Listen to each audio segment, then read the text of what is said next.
Hi. Hi. Please raise your right hand.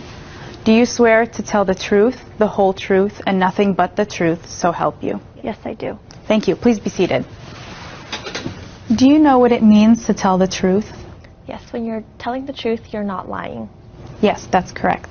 Please let me see your driver's license and your green card. Okay.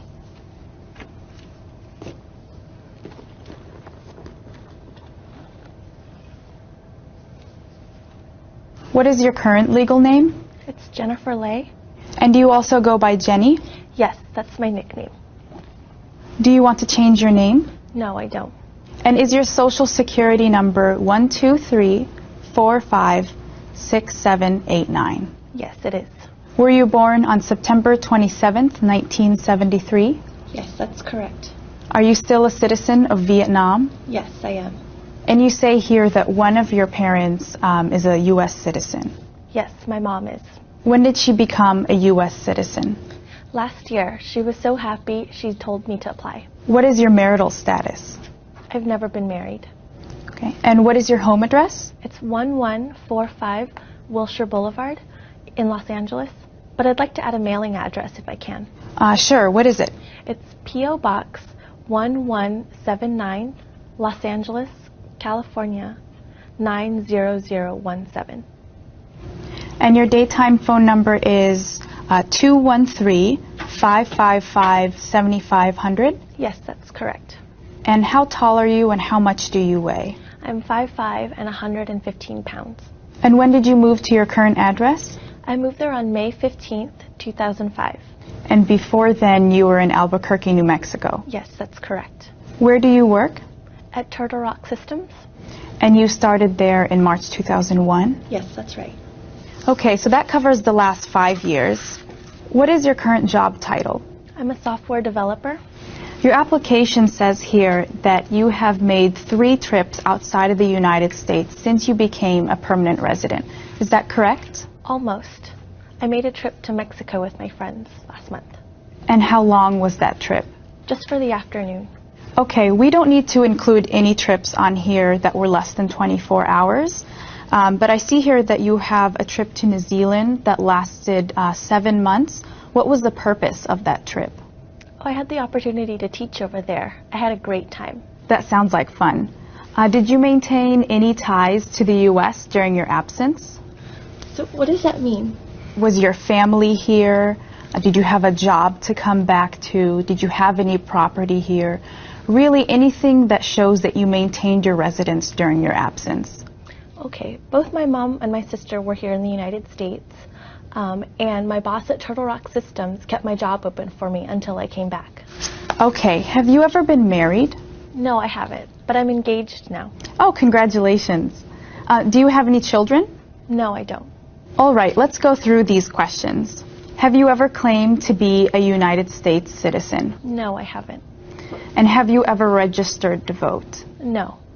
Have you ever voted in any U.S. election? No. Since you became a permanent resident, have you ever failed to file a tax return? No, I always file my taxes.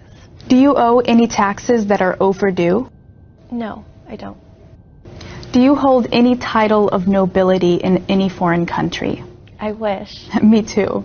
Have you ever been declared legally incompetent or been confined to a mental institution? No. You indicate that you belong to Software Developers of America. Is that a professional group? Yes, it is. And do you belong to any other group? Just my church. And what church is that? The United Methodist Church of Glendale? Have you ever been a member of or associated with the Communist Party? No, I haven't. Any totalitarian party? No. Any terrorist organization? No. Have you ever advocated the overthrow of any government? No, I haven't. Have you ever persecuted anyone based on their race, religion, national origin, membership in a particular social group, or political opinion? No, I haven't. Between 1933 and 1945, were you involved with the Nazi government of Germany or any government associated with Nazi Germany? I wasn't born then. Oh, right. Now, since you became a permanent resident, have you called yourself a non-resident for tax purposes? No. Have you ever failed to file a tax return because you considered yourself a non-resident? No. Have you committed any crime for which you were not arrested? No. Have you been arrested, cited, or detained by any law enforcement officer for any reason? Not that I know of. What about traffic tickets? Oh, I did get a ticket last year. What was that for? An illegal turn. Was I supposed to include that on the application? Yes, we have to include all offenses. Exactly when did that happen? It was June 22nd. I remember because it was my sister's birthday. And where did that happen? Here in Los Angeles. How was it resolved? Did you go to traffic school? Did you pay a fine? Both, so now it's off my record. We still need to have that information on the application, but it will not affect your eligibility for citizenship. Now, do you have any other arrests, citations, or detentions? No. Have you ever been charged with committing any crime or offense? Just that one traffic violation. Any convictions? No, just the one violation. Have you ever been placed in an alternative sentencing or rehabilitative program? No. Have you ever received a suspended sentence, been placed on probation, or been paroled? No. Have you ever been in jail or prison? No. Have you ever been a habitual drunkard? No. Been a prostitute or procured anyone for prostitution? No. Done any drug trafficking? No. Helped anyone enter the U.S. illegally? No. Engaged in problem gambling? No, just Vegas. Failed to support any dependents? No. Have you ever given false or misleading information to a government official while applying for an immigration benefit? No. Have you ever lied to a government official to gain entry into the United States? No. Okay, thank you. We're almost done. Now, are you in removal, exclusion, rescission, or deportation proceedings? No. Have you ever been removed, excluded, or deported? No, I haven't.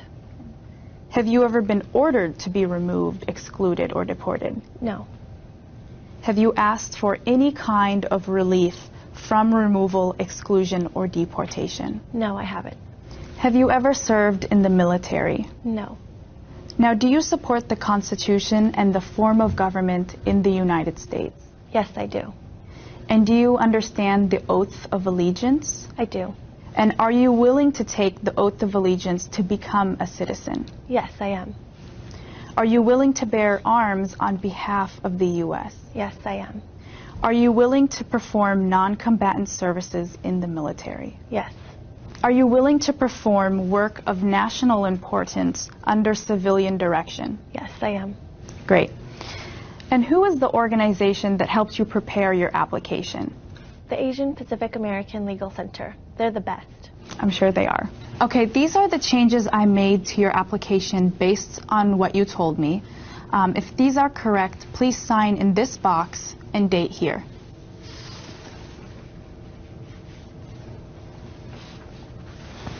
Thank you. Now again, naturalization applicants must take the oath of allegiance to become a United States citizen. Do you agree to do so? Yes, I do. Okay, please print your name at the bottom and sign your name next to it. Okay.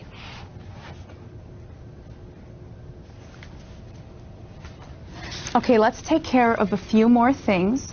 Based on your responses, I've concluded that you speak and understand enough English to become a United States citizen.